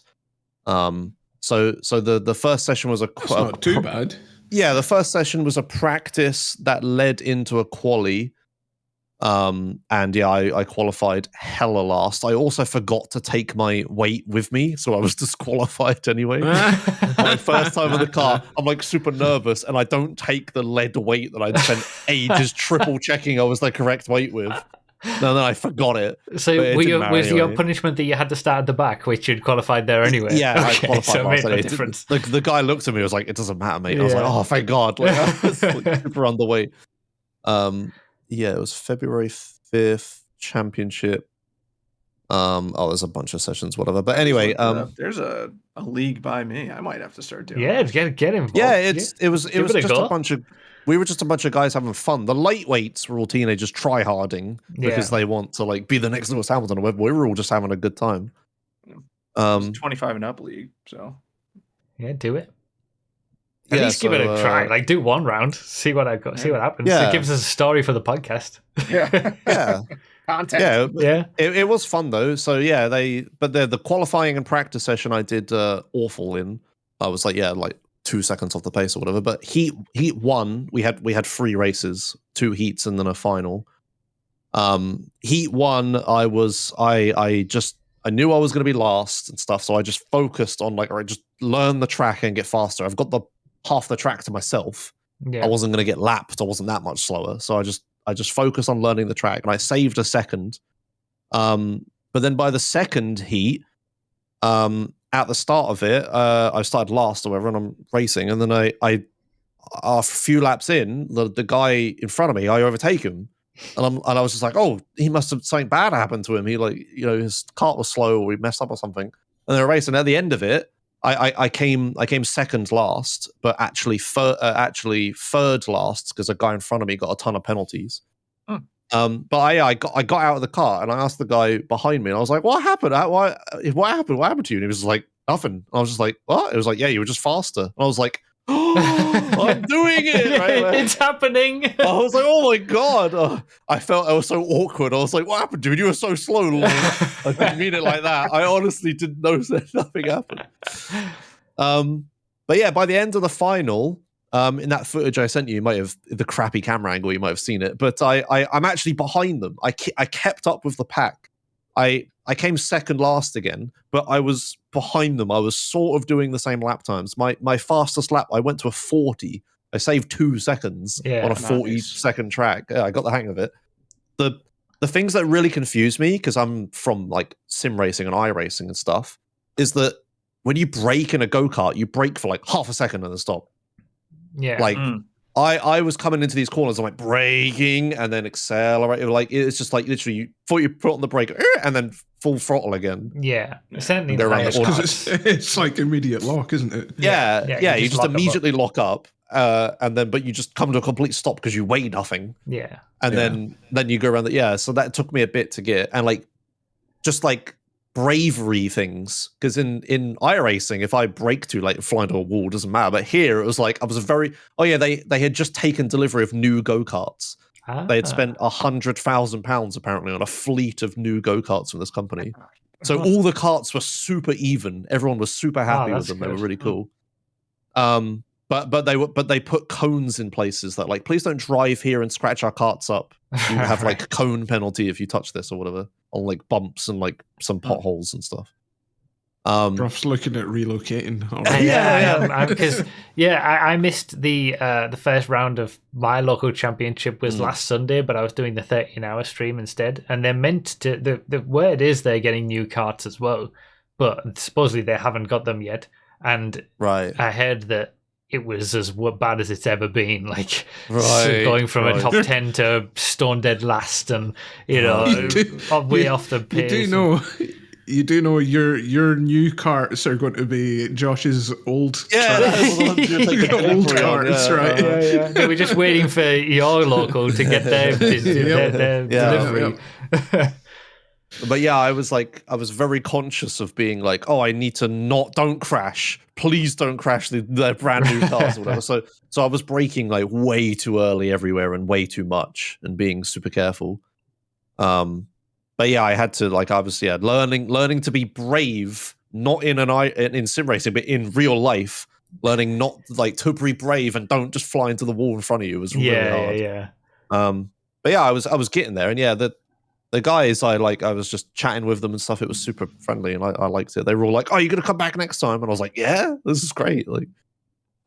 But yeah, all those guys, they were talking about they had 2 GoPros on their helmets. They had one on the front and one on the back for the rear camera, and they had little GPS things that would track where you broke and accelerated and stuff, and you can compare your laps and stuff. Okay. All that crazy little thing. That seems a little excessive for hire karts, I've got to say. Yeah, I think those guys did proper go-karting as well. Okay, so they're just using You're just jealous because you can't attach all that tech to your car. I am jealous about the GoPros specifically. That's so annoying. I was so shocked. I thought he was going to be, ooh, can't GoPro, I don't know, mate. And he was like, oh yeah, you want to put it on the top. And everyone had them. There was more people with GoPros than not. Yeah. I was just like, oh, okay. I thought I was going to be the arsehole content creator, but no, everyone's recording there. That's what I mean. I still haven't reached the heady heights of the best camera angles from 2014, 10 years ago. Yeah, I need to just stick a thing on top of the helmet. Oh yeah, I bought a helmet and a race suit. Right. They told me there's no regulation, just buy whatever. But they said get a motorcycle helmet. So that's what I have. It's not like an FIA approved thing or anything. Yeah. But the karting suit I got is like a FIA level 4 karting suit thing. The website I was looking at was having clearance or whatever. Right. So I was just I've got. I was just shocked they make them tall enough for me. Right. Okay. Oh yeah. That's a thing in the for go-karts as well. I'm always too tall for go-karts. I know I don't look it on this camera, but I'm 195 centimeters tall, which tall. is 6'4". You're a big lad. Yeah, but I don't fit in the go-karts very well. If you look carefully in the video, you don't have to now, but I break my foot when I'm braking. My foot is sideways like this, so I can bend my leg around the steering wheel. Really? I have to brake with my foot sideways. Can you might my left foot? Your left leg is sideways. out. It's angled outwards. Yeah, I can't brake with my foot straight flat on the pedal. I have to have my foot sideways.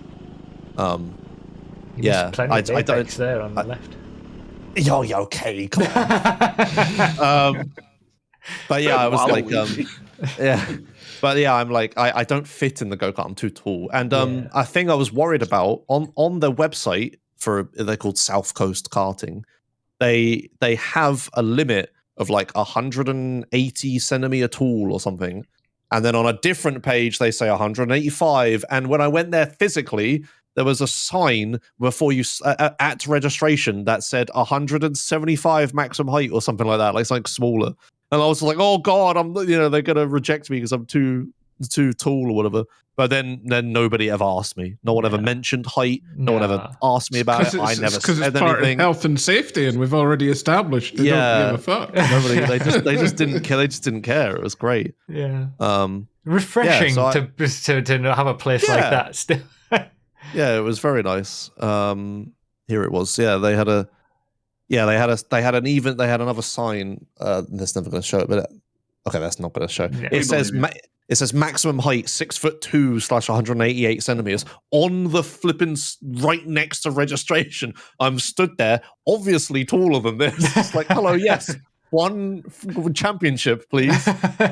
Actually, 2 kids in a trench coat. Yeah. We'll get down. But I had a great time. I really enjoyed it. I wish I had done it years ago. I just couldn't afford it before. But yeah, it was such a good time. It was just so our championship is in the winter. There was only a few of them, but it's once a month. So I'm going back there like the beginning of next month. Try and do better. Maybe be in the middle of the pack. Hopefully, be more people or whatever. And yeah, then definitely sign up for the summer one, and then try to actually get a good championship point. Yeah, it's good fun.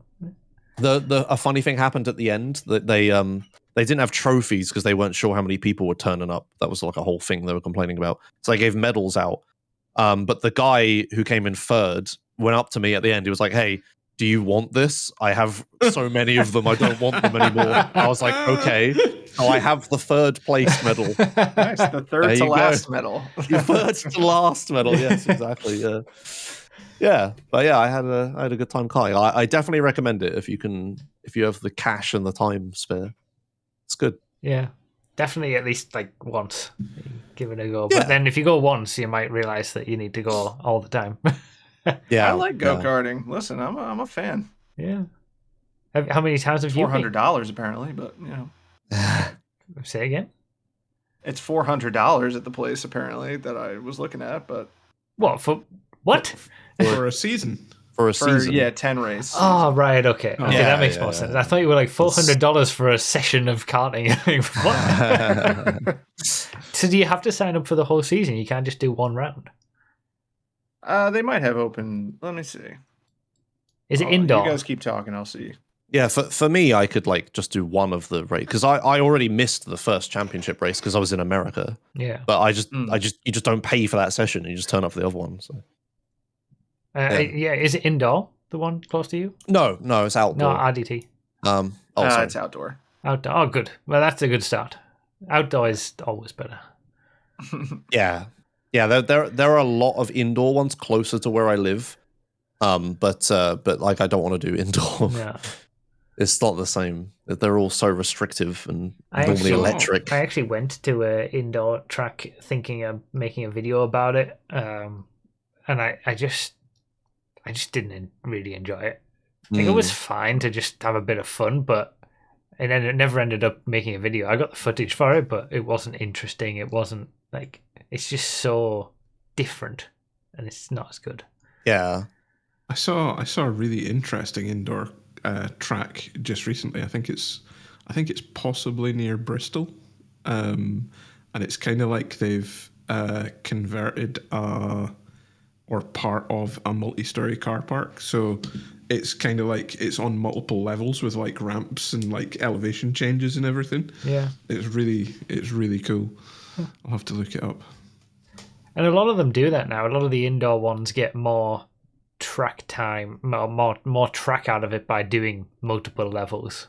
But it's still indoor, so you're properly constrained. Hairpin to hairpin. Yeah, exactly. Yeah. Hairpin, ramp, hairpin. Mm-hmm. Yeah. $20 for 15 minutes. Yeah. That's about reasonable, yeah. I think that's about normal, yeah.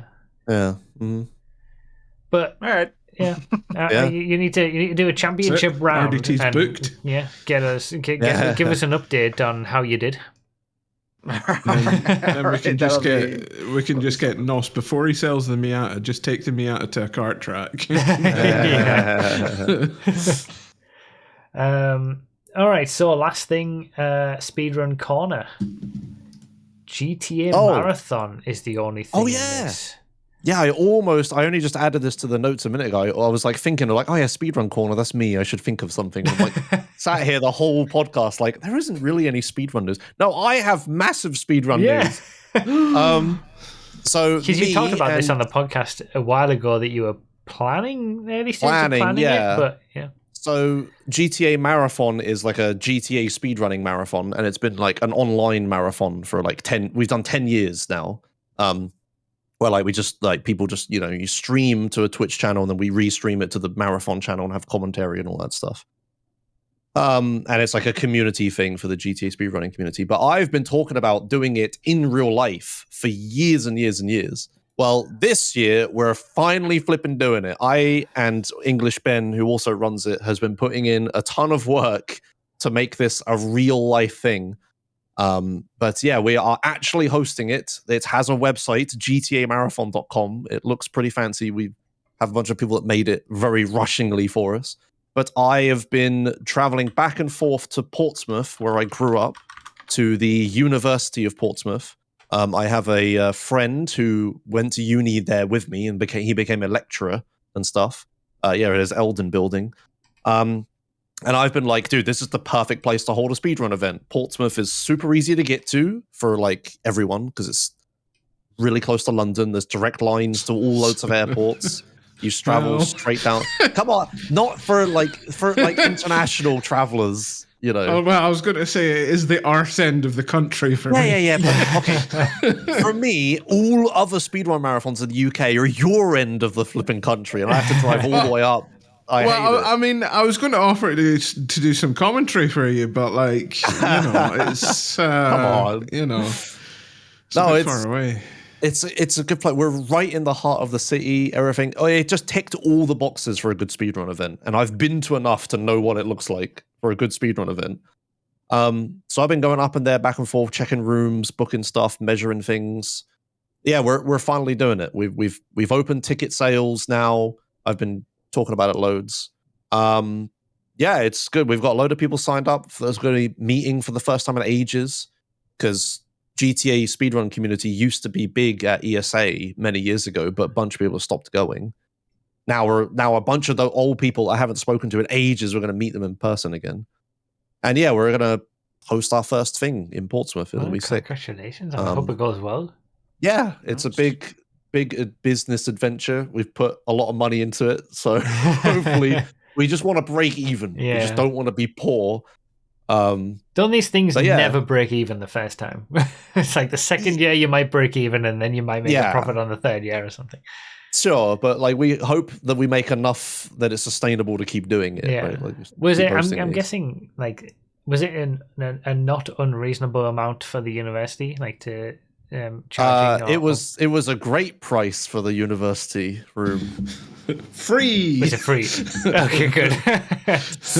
Yeah, that's one of the reasons we're hosting it in the uni. Has a bunch of concessions. We can only do it weekdays, and we can only do it between like 8 and 8 or something like that. I can't quite remember the hours are. But the event, literally, we don't have enough money to buy a venue first, like just jump in that hard. Yeah. We have so much equipment we need to buy. I need to buy like big industrial speaker things. Yeah. And all sorts of stuff. But at least if it's at a uni, they'll have a good internet connection. Exactly. That's one of the hardest things to know is like, am I going to have to use crap internet at this hotel to stream the thing? Yeah. I've been there and triple checked everything. I've streamed from there. It's fine. It's a good location. We fit the vibe of the uni and stuff. And yeah, being free means that like, we can actually host the damn thing and spend all our money on the first like upfront cost of buying all the equipment and stuff instead. I mean, are there any like firewall issues or anything on university internets these days? Because when I went to uni at Durham, like Xbox Live wouldn't work. So no, it's all fine. The Portsmouth uni stuff's open, and I have access to the staff account as well, so that's all fine. But yeah, it's a hybrid event though. So because it's only like daylight hours on weekdays, all of the other hours we're doing online as well. Yeah. So people who can't come, we're not excluding them. You still the GTA Marathon will run like it always has online as well. But we also have on in-person stuff, which is going to be awesome. That's cool. Yeah, I have been. It feels like I've been working 2 jobs, like trying to sort this out as well. So that's why you're not prepared for the race tomorrow. Partly, yeah, kind of.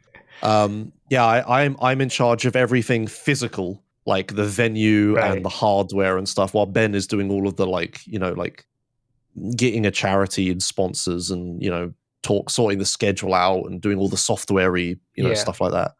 But yeah, I'm gonna have to be like there a lot to run like the audio and the video. Yeah. So I'm making a list of stuff we need to buy, and then we're going to buy it. That's going to be expensive. and then it's going to arrive here, and I'm going to have to test it all. Learn how it works, and then teach people on site. Yeah, and make a floor plan, and set up the thing, and then tear it down. And yeah, it's a lot of work, but it'll be good. I hope. Yeah. We've had way more interest in it than we thought, and you should come, Bruffy, and do a GTA 5 thing. I mean, I would have if I would. I'm going to have a baby of 1 month old at that point, so it's not going to happen. April. Oh, right. Sorry, I would have, but it's no chance. Just bring the kid; it'll be fine. Okay. I mean, you could do an online thing if you want. Yeah, maybe. Yeah. Like we're going to open submissions soon, so right. And I was like we'd be fine having a GTA 5 like G-Thread or whatever we mentioned before. So yeah, I totally would have come as well, but yeah, there's no way. Rip. I know. Hammer them come though, right? No. Silence is the answer for that. Okay, all right. I mean, if you want to be doing commentary for something, I might be able to. I might be able to do something. But... Yeah, I don't know what the schedule is going to be like. I don't know how much I'm going to be running there because I'm going to be doing a million other things. And also putting yourself on your own schedule seems weird. Like, I'm going to have the first run, it seems kind of bad. If you want somebody to commentate that knows nothing about the GTA games other than, like their story and... Casually playing them. I'm perfect. Yeah, casual player. Yeah. Speedrun from the point of view of a casual player, like color commentary. Why the fuck is he doing that? I would be perfect. Okay. I hate to break your heart, but we have a lot of people for that already. Oh, balls. Believe it or not. Yeah, what a shame. Damn, I'm not going to have to travel to the arse end of the country. TDD said in the chat that technically Portsmouth is on an island, so it's actually beyond the arse end of the country. I didn't know that. Well, no. Cornwall's the arse end of the country, but I lump Portsmouth and Cornwall as the same place. So. Hampshire and Cornwall. It's on Portsea Island. I wanted to call the event GTA Marathon : Portsea Island because that sounds like Vice City or Liberty City or something. Oh, okay. But other people weren't as infused as and people. I think that's a good veto, to be honest. Yeah, people rightly brought up the issue of like, what if we do a second one? We're going to call it then, and then Yeah. And Paul says anything south of Manchester is the same place. Someone from Scotland, pretty much. I was going to say London, but fair enough. I've talked about this with lots of other British people. Anything north of London is the north. Exactly. Everything that matters is below. But no, London. that kind of makes sense because you never understand how far away from like London, like Portsmouth and Cornwall and whatnot are. It's essentially the same distance again for us. So it's like, Well, I've actually been to Torquay when I was younger, and I didn't realize how far down that is. Yep. That is miles away. Yeah, it's so far. Holy moly. I thought, I've never really been to that part of the country beyond sort of London, like to the east of, west of London. But yeah, I have, and that's really far. It is. Yeah. I mean, it's interesting when you talk to someone from London or around the south where they think north is, and vice versa as well. People from the north think that the south is like, I don't know, from up here, like York below is south. Yeah. But there's a lot of these memes. If you've got the Midlands, then that it all starts to make more sense. But everyone just goes north and south. So yeah, north and south. Yeah. But it's good though because we have lots of airports around. Gatwick is easily accessible by train. So is Heathrow, the Southampton airport. Yeah. Getting to Portsmouth for international people, which was my main concern. Yeah, is like really easy. So. And they can't. I would be classed as international, technically. It's okay. But you can't get lost because the train line ends at the sea, so you can't go too far. Well, get on the train that says Portsmouth and sit on it. Good luck with that. I don't know when the next episode of the podcast is going to be, so it might even be after that's already happened. Maybe, and then I'll be here crying. Everyone hates me for running a terrible event. What a terrible thing have I done? I'm in debt, and it's a terrible event. Yeah. No, I'm sure it'll go great.